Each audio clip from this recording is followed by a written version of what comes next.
You almost came cropper. Would you like to explain what happened in fine detail? Because you've always avoided talking about being arrested in Syria. But is that not giving the plot away?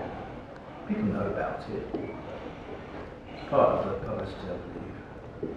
Is that an interesting question, Mel? Go for it. So the idea is you almost came a cropper, the question, in the filmmaking in Syria, which you don't usually talk about those incidents. What happened? Well, it was only left into the story because halfway through the film I got arrested, and as a result of me getting arrested, the family that I was filming had to flee. So the film then became a story not just of Syria, but Syrians in exile, which I continued filming for 2 more years.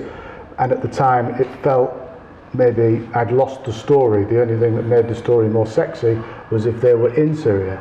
Of course now, looking at the situation in Europe, it's much more sexy that they are in exile, because the big crisis story that we're talking about now is what to do with all of these Syrian refugees that are flooding or flocking, or whatever Cameron used the terminology to describe their desperate march across Europe, you know. All of these Arab Spring revolutions have taken form in these different countries. There's been upheavals, and it's not settled in any safe, secure way. And these people have fled across Europe, as they always do, and we're feeling the repercussions now. But what happened to me, I was simply arrested for a week, and I don't really talk much more about it because I didn't really get beaten up or tortured, apart from just the mental torture of hearing and seeing Syrians being tortured. But I don't make too much of a big thing of it, because obviously their story of being beaten up and tortured is more of the story than mine. But you did have some post-event counselling. I was offered it, but I didn't. I refused it. Why? Because The windows open at the back. Sorry. I didn't feel the need for it.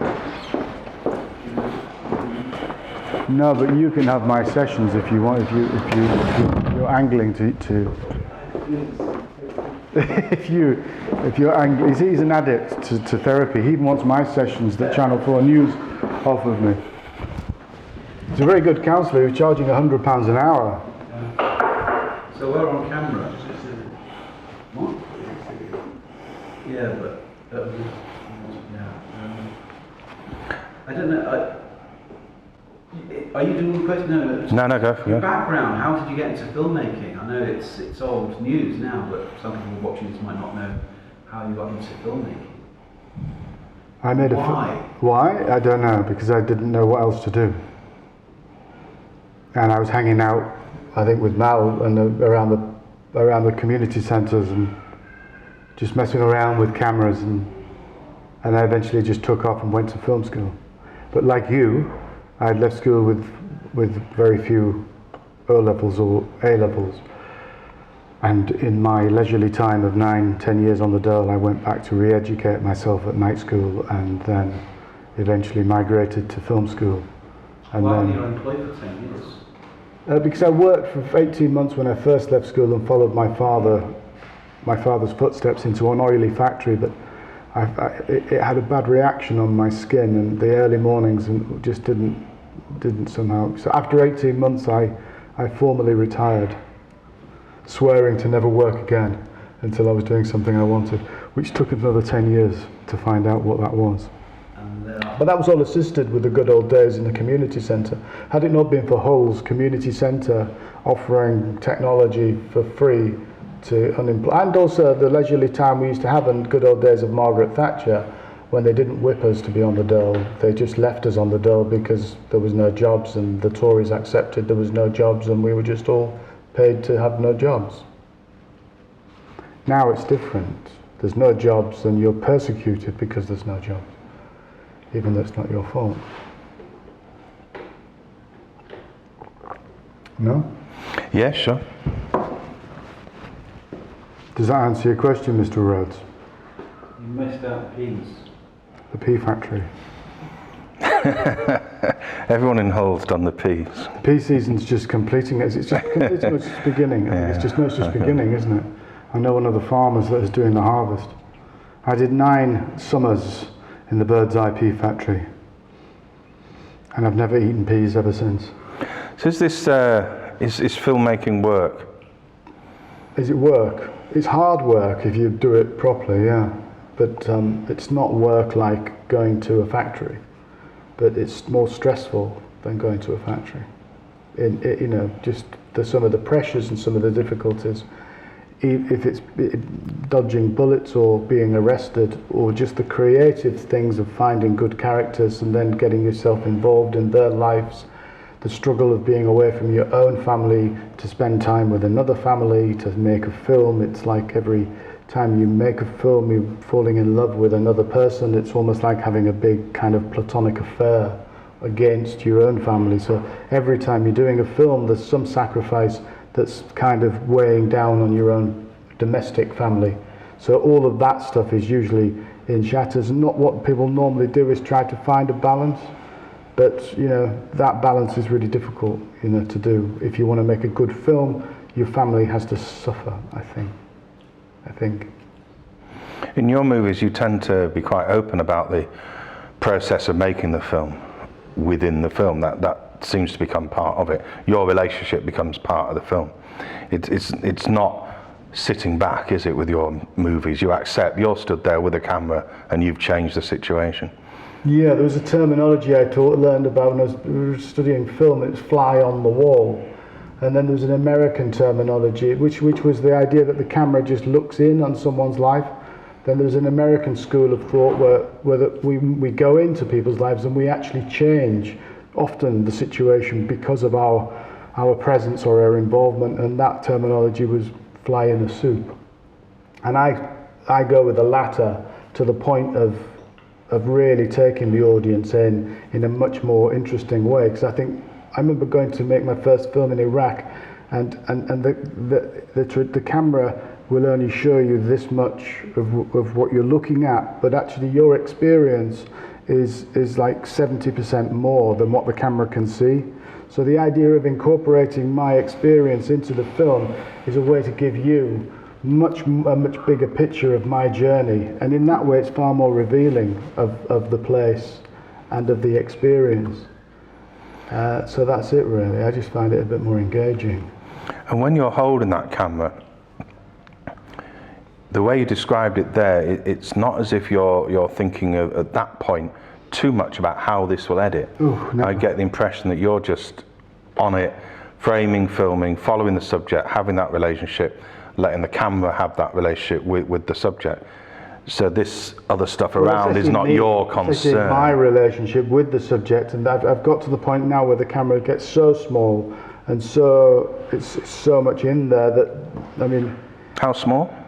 Well, this guy's just written to me this morning saying, how did I do my sound? How was the sound so good on the last film? I said, the honest answer that the industry don't want me to tell you is that I didn't actually use a microphone. That's why it's so good. Just use the camera mic. What camera did you use? I've got no idea, but it cost $300 and it was in the Sony shop in Damascus, and I still use it now. And I just shot most of my Syria film on it. It's a little thing like that. It's called Sony. I don't know what the number is. It's got a wide angle lens. I just get nice and close and make sure the light's good. If I'm close enough, the sound is good. If there's cars not going past, you know, just a common sense of how to shoot. Don't shoot against backlight, don't shoot against noisy roads. And then a good mix at the end. I mean, basically, this last film that's now going in the cinemas, and it's been blown up to all sorts of shapes and sizes to go across the world, was filmed on a 300 quid camera without microphone. But it looks great and it sounds fantastic. So that camera... And it helps me, if I'm working with one of these, which I do have, it's like I'm having this conversation with you now, and something interests me. I actually just often hang around with my camera like that, like a cigarette. Something interests me, and sometimes I'm not filming. And I'm talking to you like that, and we're just still talking. You don't know what's going on, because sometimes this is here and it's filming and sometimes it isn't. And I just do that because it's something that I do. I don't smoke, I do this instead. And occasionally I press that red button and I'm filming. And there's a kind of engagement that I've got that I've just suddenly thought, this is interesting, let's take this somewhere. And then we're going on something, and I might shoot for 30 minutes and develop a conversation, someone might come in, something might kick off, and then it goes back down again. If I've got all of that, it's just a bit more. Yeah. It makes a bit. You've got a barrier. It's a sort of. So some of the stuff that we get, some of the, and then it's all cooked up. And to be honest, a lot of it's cooked up in the edit. The editor gets really into the material and starts shaping it in a bigger, more interesting way. You sent me a clip of it was a day discussing looking for distribution sort of in industry.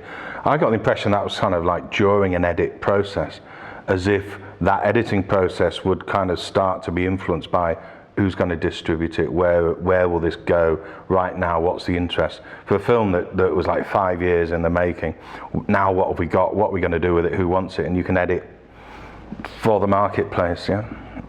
That was a self-distribution course that the BFI had put us on, how to self-distribute your own film into the cinemas. And it was a mix of documentaries and feature films that had all been self-funded or somehow funded by people all at different stages. We were in the edit, so we took along some clips of the film, and we had all different professionals coming in to advise us on how to market the film. The film is a love story, but the film is from Syria. So the big major question with the distributors is, do you pitch it as a love story, or do you pitch it as a Syrian news story? In other words, you've got to define your target audience. Are you going for the lefties that read The Guardian, in which case there's this narrow market?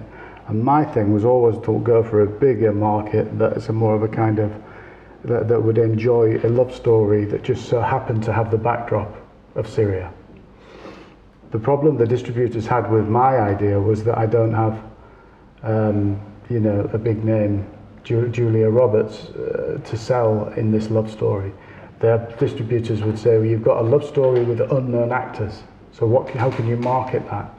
Their point was, you're probably better off going for your Syria market because at least you know them. Here, you're taking a gamble. Anyway, so that was how they think. For me, it was just interesting getting into that whole thing, because I think when you make a film, it's easy enough making a film. The more difficult thing is getting it out there. And setting up that little short run that you saw there has taken months. Yeah, like a dozen showings and but just coordinating months and then getting. Yeah. But just before all of that, you've got to define the film. You've got to get the right pitch, the right synopsis, the right package, so that the cinemas are all seeing it. You've also then got to go to a festival to. I mean, our big thing was we got it at Sheffield Docfest, which wasn't the best. We wanted it at Sundance. Then, as we got it into Sheffield, because Sheffield's an industry festival, it's not a red carpet festival. Yeah. So we were then saying, is that a good place to kick this film off?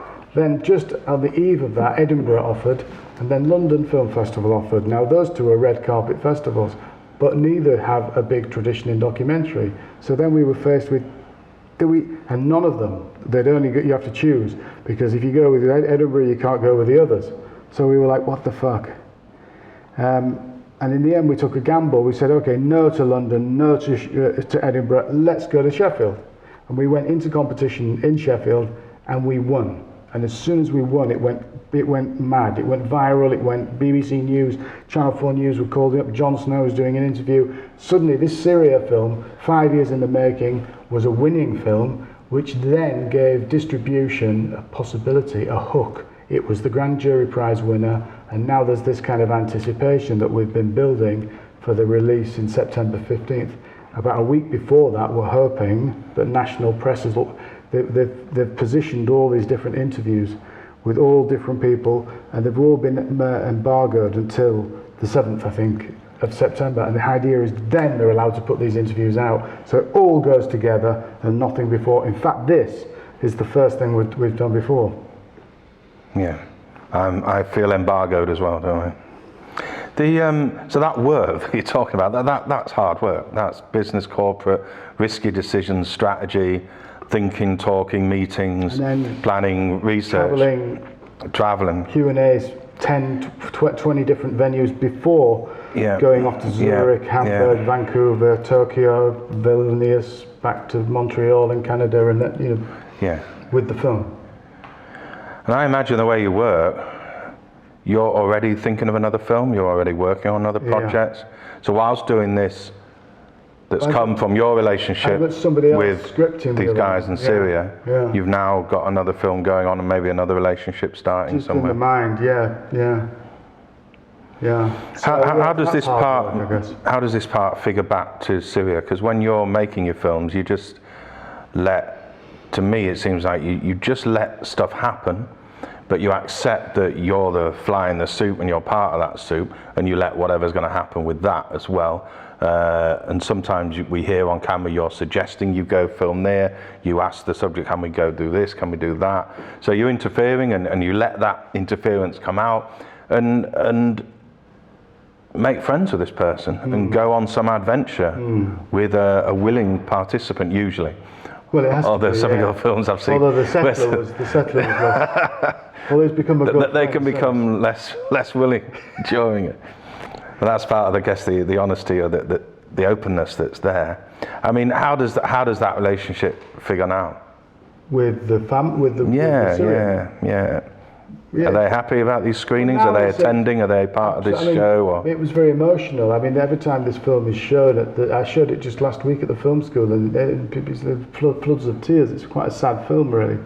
But at the end of the film, I do a little 10-minute talk, and then I say to the audience, we just did this once so far in Italy, because we couldn't get them into the UK. We're hoping to get them into the UK for September. But I do 10 minutes, and then we do a surprise where they come up. And it's very emotional because they've just seen the film, and it's in a way I think they feel that the film's a triumph for them, that they're still alive, that they're still together, but that their country's destroyed and fucked, and so there's a mixed emotion really. And in a way, the film is a document that they're really proud of, and so for me it's always been a key thing to identify characters that can travel with the film after the film, because when I started making documentaries, it was all that we go and take. That's how they used to teach documentary. You go and take, and then you go and put it somewhere. There's never this feeling of giving back. And I think that if people give generously to you, I never really tell them, we're going to be it's going to be at Sundance, and you're going to come down, and you're going to be a standing ovation, but I kind of know that that's probably going to happen, and it's available. That's quite good, because usually the people that I film are people that are down on the luck, that are having a tough time, and they're I always see them as like my whole equivalents, but they might be in Yemen or Baghdad or Damascus or Tokyo or wherever I'm filming, kind of looking for the kind of people I identify with here, really. And those people have lost something in their life, and they've, so the actual Q&As, when they travel with the film, it gives them a push, a step up in life. It gives them their confidence back to go and do something. So it's good. It's a rewarding experience for them. Makes it worthwhile spending so fucking long doing these things, because you don't do it for that. So it's like an intervention then into their lives, and you're effecting a change, and that's part of the agenda, or part of the agenda that it must be a positive change. So that'd be an awful film if it was a totally negative experience for your subjects. That would be a horrendous thing to watch, I imagine, as well as to be involved in making. So you're there making a positive change in somebody's life, using the camera, using the media. There was times when it was like that for me with this film, because when I got arrested and the family were in danger in Beirut, they'd had to flee to Lebanon. I couldn't get the film commissioned. I had no money to help them. He was a Palestinian with no papers, so he couldn't go back because he would be killed, and he couldn't go forward because he had no papers. And I had no money because I couldn't get this film commissioned to help him. And it was because of me that he was then there in Beirut, which was run by Hezbollah, who were working with the Assad regime and were secretly grabbing Syrians and taking them back to be executed in fucking Damascus. So this was a real dilemma for me for a year. I thought this was it. I finally set out on one of these ventures, making a film, and instead of helping someone's life, I absolutely destroyed it. But they never at any point turned to me and said, "You fucker," and blamed me. And I asked them about it on camera recently, and they said, "We don't blame you. The only person we blame for any of this shit is Bashar al-Assad for creating this mess in Syria, for creating the fact that you got arrested, for creating the fact that we have to flee here.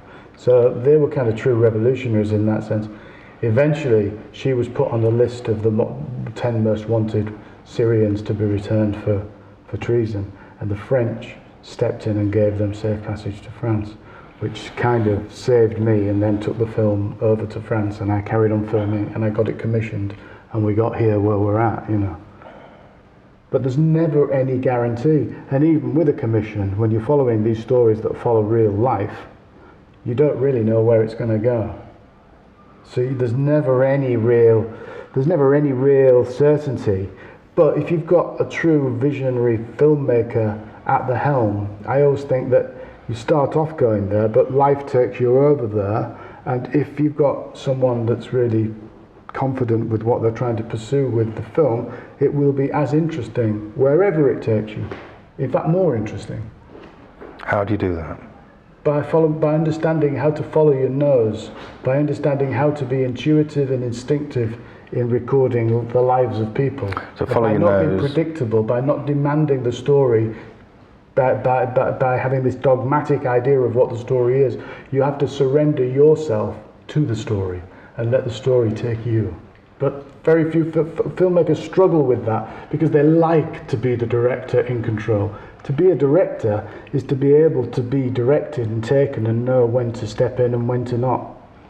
It feels like your direction's here when your camera's down there, and you're creating an ambience that enables you to film whatever you want to film, and then you'll make your choice there. Inside people's heads as well when we're having these one-to-ones, and it's all of that exposure and making them think for the first time about things. That makes them think. You know, very few people get asked the same question time and time again over a short concentrated period. That gives them some, and you know, it changes maybe how they think and how they might take something somewhere.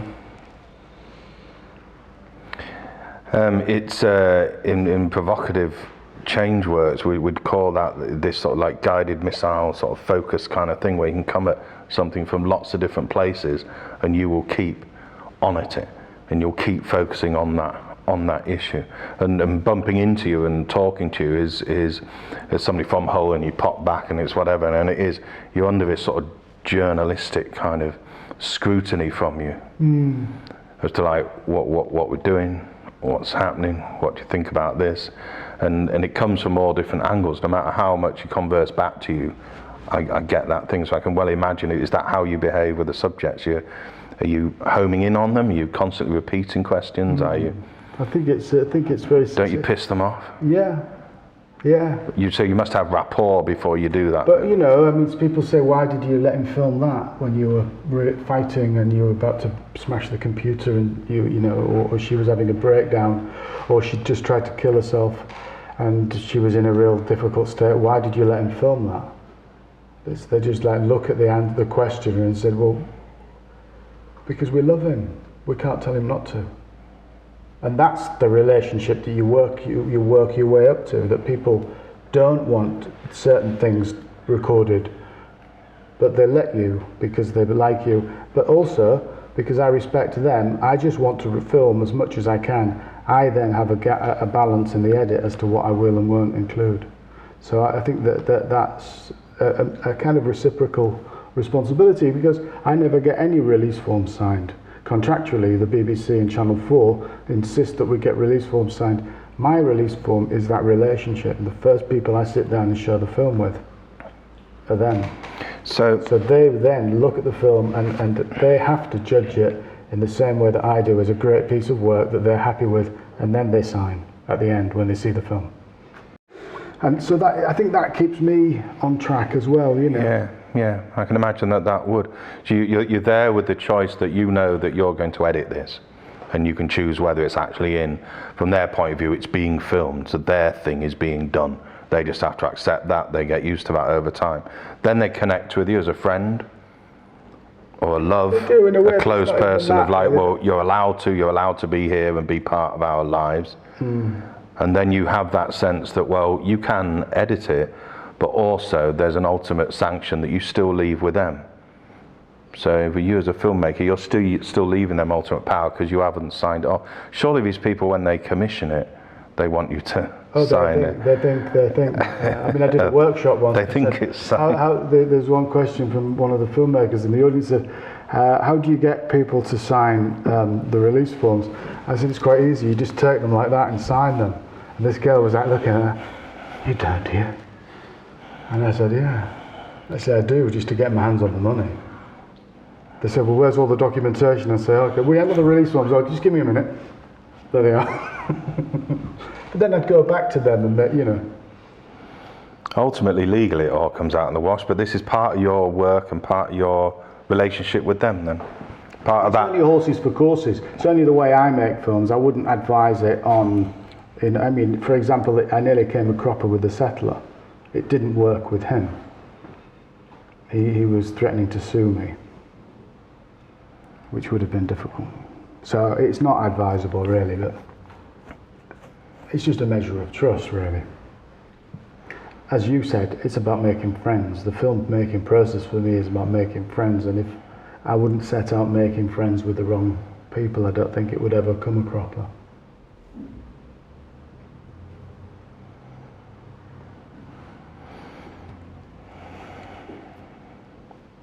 And then you follow the friendship. You let the friend take you, you ask for things, you ask for what you want, the friend does what she wants, he wants, and you follow. And you keep the direction close to you, rather than chasing that story. You say you don't chase the story. You let something happen. And then the story's edited at the end, isn't it? The editor decides what the story is. Sometimes it helps to not, you know, I remember a common thing that people say to me is just tell us what you need and we'll help you. And I said, I've got no idea what I need. Yeah, but you're just hanging out here. You're wasting time. Just tell us what you want and we'll help you. But they bring people in for you to talk to or let things happen. You just keep coming round here and hanging out and eating with us. What's going on? Like a sponge. Just like, you know. That guy's still here. What's he want? But you know, what you're doing is, what I'm doing is I think it's quite clear in my mind. You know, when you write a script, you have to write all these pages of dialogue and scenes. Documentary filmmaking is the other way around. I go with the camera and I shoot all of these scenes that then the editor becomes the script writer, and he starts writing the script from all of these scenes. So I need to get a good collection of scenes to make the film, to make the script, if you imagine it in fictional terms. So I know that I've got to get right inside the domesticity of people's lives. It's not about doing a walk-in shot or just doing a stilted argument or just having a discussion about Syrian politics. It's about really getting into the mechanics of people's lives. Yeah, it's in a film, in a fiction film, they'll be working off a structure, tried and tested structures, and a scene to do this job and a scene to do that job. But I don't think you're saying that. You're going, this is a scene, this is memorable. God knows how it fits in the structure of the edit, but this is a great scene. The editor's going to enjoy this one, and this would be something we could use. How do you go, in your mind, how do you go, this is a great scene? How do you know when you've got enough scenes? How do you know when you're filming and you go, this is a scene, this is one we're Well, because you need to get some different levels of emotion: tears, laughter, love, sorrow, sadness, loss. All of the big emotions that happen in a big Hollywood movie is what I'm looking for in my movie. Are you going to elicit them? Are you going to drag them out of them? Are you going to cause them? Are you going to... need to just be there. And you need to be there in an invisible way that doesn't do that, so that when they're happening, you're there. Sometimes I can be the catalyst when the wine's going back and they're talking about this and that, and the other night they'd had this discussion about this and that, but I wasn't filming it, or I didn't feel like filming it, but I actually remembered I want to get that on camera. I'll then do my fly in the soup and say, what about this subject? Get them going on it, and she'll say, no, for fuck's sake, don't start talking about that again. And then boom, there's this thing going, and I'm shooting this scene. Oh, I'd shot it last night, but we never got to the point where I really wanted to take it. So we go for it again when the third bottle of wine's gone down or whatever, you know. Well, I would say what in the edits, those bits are often clear where that's happened. You tend to let that come through transparently, presumably not in all of them, but In those final films, that does seem to be part of it. So it's emotions. You've got to get emotion onto the I think so. camera. I think for character-driven documentaries that are, you need to have emotion. So Syrian Love Story, I haven't seen it. As I say, I haven't seen it yet, and there's obviously a political context, but you're pulling out emotions. So the emotions come out, and then that reveals a political or social context. I guess you're not going around filming the Assad bullies doing their thing. You're filming them in their lives as part of that thing. You're not actually collecting political images or something that would tell a political story or a social story, when clearly that's, well, I wouldn't say clearly, but it's part of what you're... It's over 5 years. The film starts before the Arab Spring. The Arab Spring happens, and then in the first assembly, we brought in all the YouTube footage. So when the Arab Spring happens, you've got all the blood and ba ba ba ba and all of that, and so it was all quite newsy. And you saw all of this, and it was very, it felt very newsy. The film now, when you see it, you don't see any Arab Spring. You just see him waiting for her in prison, and a date comes up, and then you just hear the sounds of chanting that's very familiar from the news. Down with the regime, down with the regime, down with the regime. You don't even see anything. You see birds flying in the sky. And then if there's a year's passed, it goes back to the young boy and he says, "Where's Baba? Where's Daddy?" He's gone on a protest, shouting for Mama. And so that's a much more cinematic and interesting way of doing it. But the first way that we did it, and the first assemblies that we clung to for 6 months, was to show it, but actually it's boring. Yeah. Remove it and just use the sounds that are really familiar and make it much more cinematic. So that's what we did in the because I edited for a year. Earlier on, we were discussing you were very keen on the political, social elements of what goes on in this country and of course other countries. So that description of the opening of the film, that's like, as you say, it's cinematic, it's Hollywood narrative. We can all recognise just that description. It sounds like a great movie. We're in. What's the point? Is the point to effect a political awareness, or is it historical awareness? Is it a social awareness? Why do you then do all this effort of getting it into the festivals and making it as big as possible? To a point where Michael Moore's saying that you're amongst the bravest and most powerful filmmakers going. Why is that important for what ends up a story? So I would say you aren't creating that story. You're going in and you film what happens. It tends to happen over a long period of time. There's an edit, there's a distribution pull, and there ends up with a story on the screen, a cinematic story. And you're very careful about the subjects and what happens to them in that process. At the end of that, what's the point? Is it for the beauty of film? Is it to make you really rich? Is it to effect political change or political awareness, social awareness? I think it's nuts, really. A lot of the time, I think it's utter madness. I mean, my missus works as a mental health social worker, and most of the time, I'm her best client. It's insane. There's no real other answer for it, really. I mean, when I was finishing this film, I was a bit embarrassed, thinking for 5 years I've been chasing this story. In a way, I get credence because it won at the Grand Jury Prize. It now becomes an award-winning film. It kind of lets me off the hook from being just this crazy nutter who's running around the world, putting himself at risk, chasing. So the film career is one of those things, but it's not a reason why you say it just lets you off the hook. It's not a reason to go again, because you're already planning the next one and you're going to go and do this again. It's a very absurd. And is that the insanity? You just prefer it to family life and normal life? Yeah. You prefer hot countries to cold northern I used to joke English climes? I never really liked making films in the Middle East. I just liked hummus. But that one's worn off now. No one believes that anymore. But I do enjoy going to the Middle East. I don't know, I mean, I think the real thing, when I first went to Baghdad in 1995, I was so amazed at the hospitality I received from these people. Yeah. And all I got from that understanding of the news in 1995 was from 91 when we bombed them, that there were these evil people that just wanted to kill us.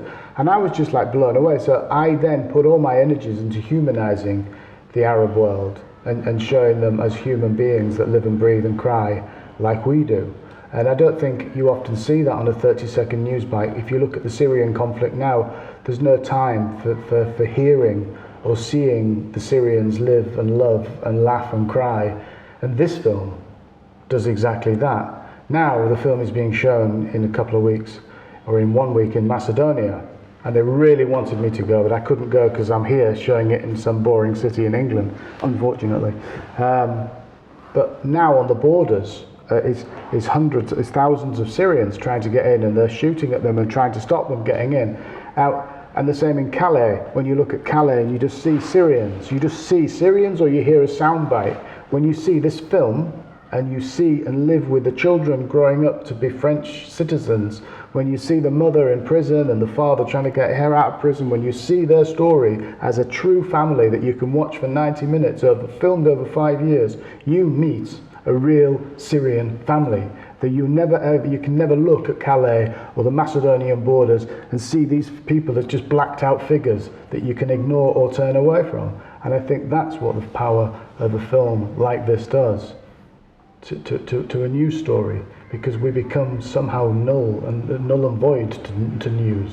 News ends up never somehow working, you know. So that's it, really. I mean, it's finding important subjects to humanize.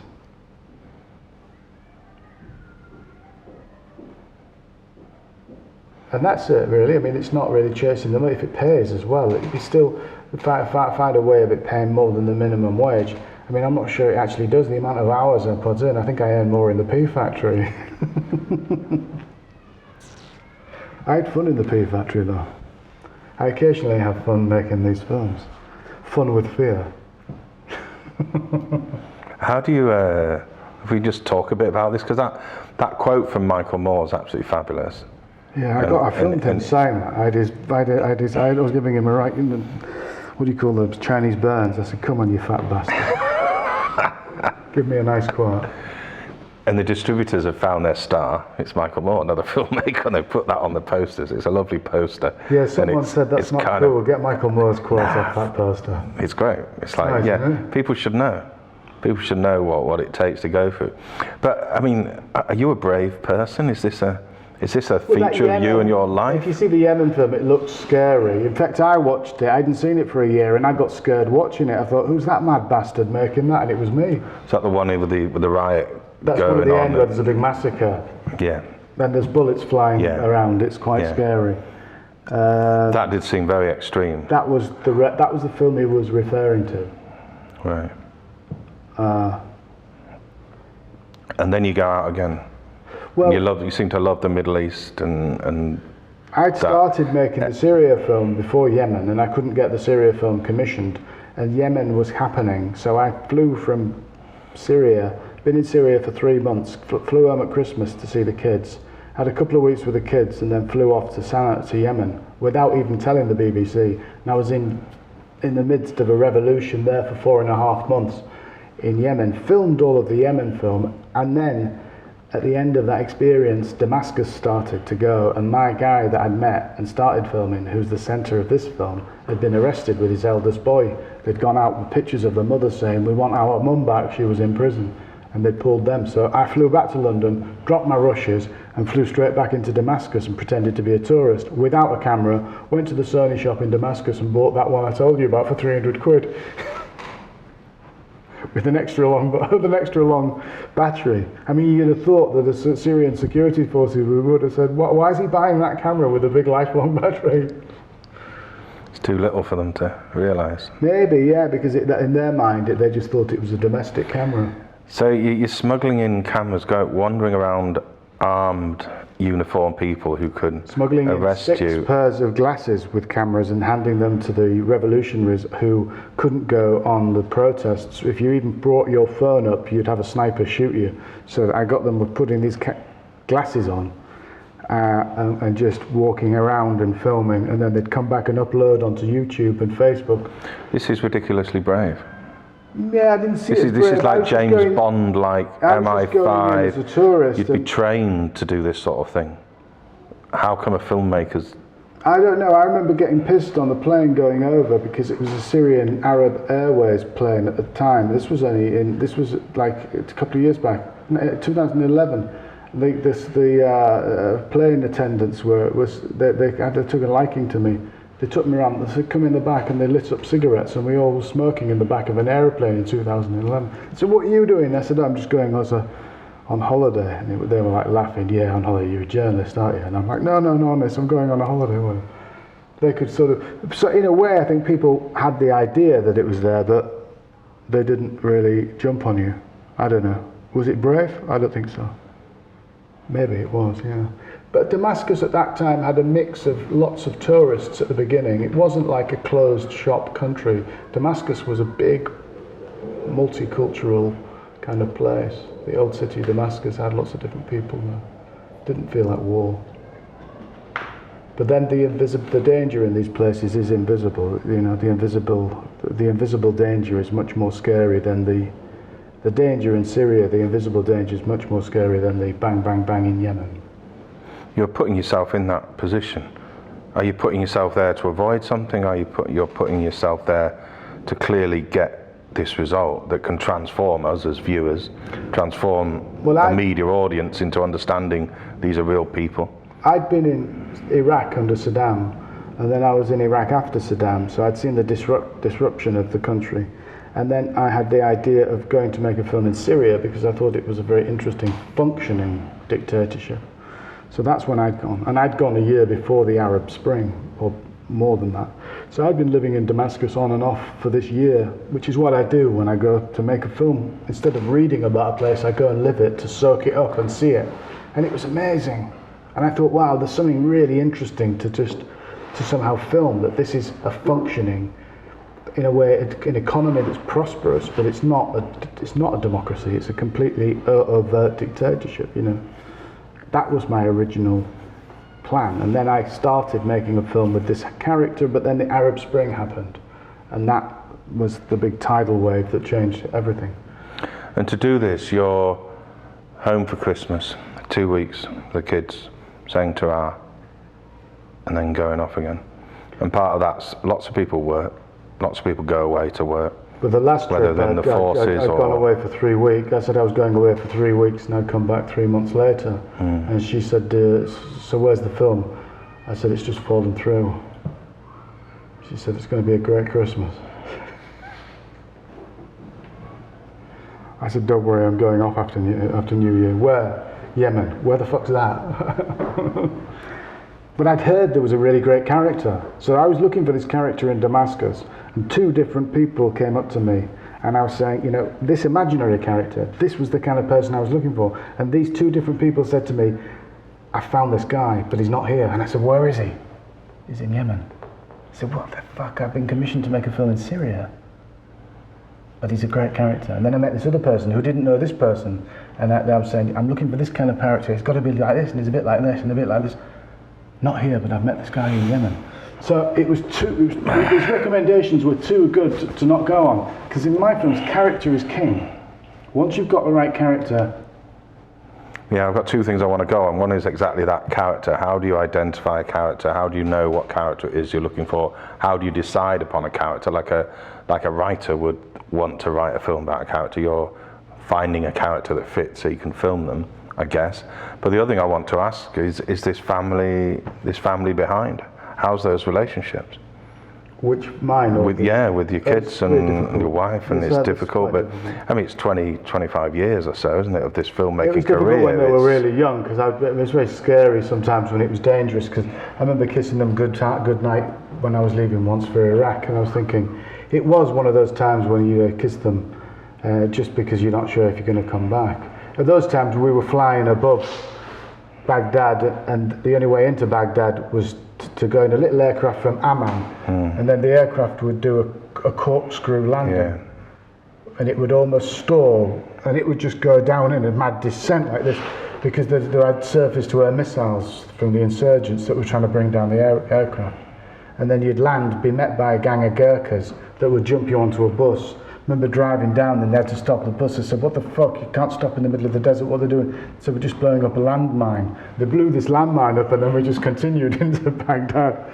You know, it was hairy times, but again, I don't know what it is. I think it's ignorance is bliss. It wasn't so scary, it was just, I suppose it was fun with fear. And it was largely, I suppose, irresponsible for someone with children. So you always have that dilemma, don't you, if you've got your kids back at home.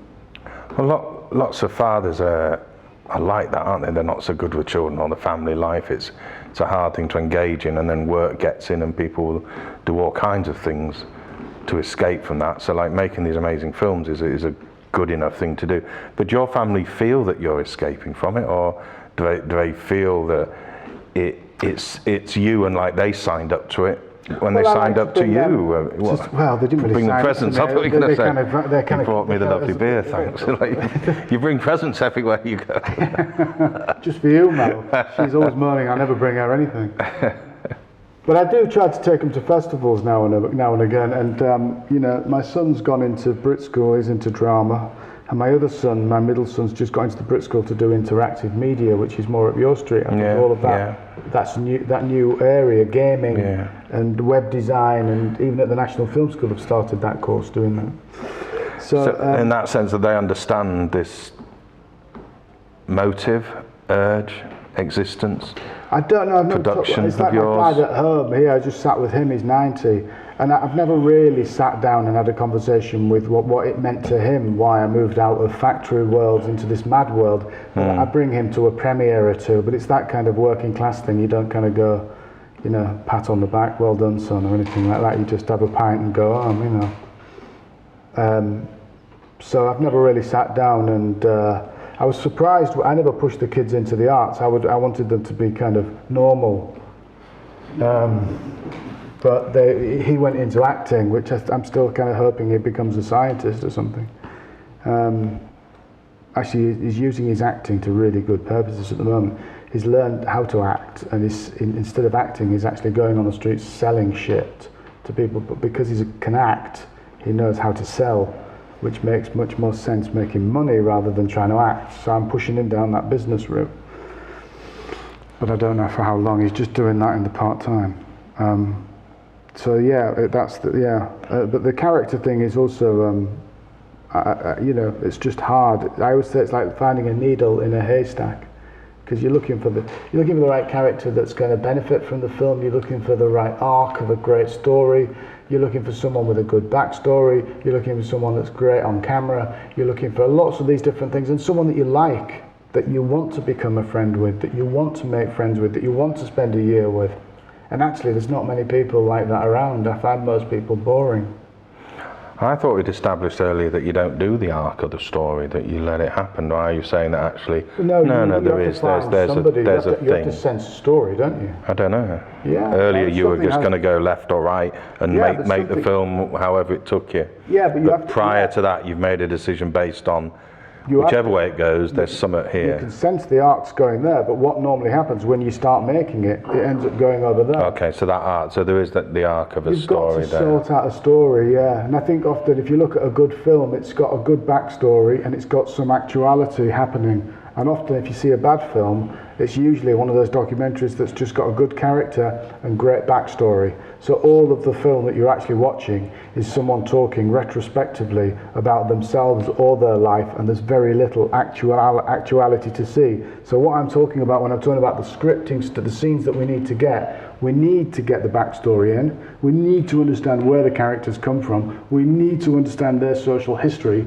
all of the history that makes them interesting, because I think that's it's the foundation of the story.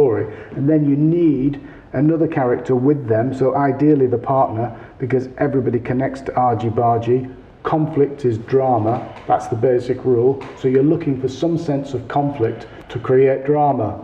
if you find your characters in Baghdad, Baghdad's being attacked, or it's very dangerous, or they're cutting the heads off Ken Bigley and different people, immediately you've got drama because you are in a setting that's very dramatic. So most of my film was actually just in the kitchen of the piano player. We never went out and about to the bang, bang, bang, but you felt the tension because you knew the context. So these are the things you're looking for, really. I mean, I think a lot of it I just do intuitively now, but... Is it the same character each time? No, we're running out of time now, but it sounds like, I can imagine a novelist saying, like a character in a Sean McAllister film. A mate of mine said to me that I took it as a compliment, but someone thought it might have not been a compliment. He said, you make the same film with different people in different places. That's how you do it. And in a way, I think probably that's what I do. There is if you look at, they're usually people that are down on the luck, and they're in a difficult situation, and they're a bit odd. They have a personality, don't they? They have a quirk of some sort. Hopefully, yeah. I mean, like the Japan guy. And then the new film, I'm working on a possible kind of 50 years on Cathy Come Home story, which is a hybrid of a drama and a documentary. So that's a new field for me, but it'll be interesting to see how that works. And one of the elements that I've got is to bring it into a more comical setting, and also to try and incorporate it into the 2017 thing in Hull, which would involve Cathy or Sarah. I think we're going to call it Sarah Came Home, and she's been in and out of B&B for 6 months in London. She can't take any more of it because the kids are starting to get really messed up as a result of the instability. So she goes to the housing office and she says, look, just give me anywhere. They said, we haven't got anything, only out of town. And the London boroughs are now doing deals with all sorts of places. And she ends up in Hull. And that's as far as I've got with the story. But I just thought it was an interesting thing to explore. Yeah.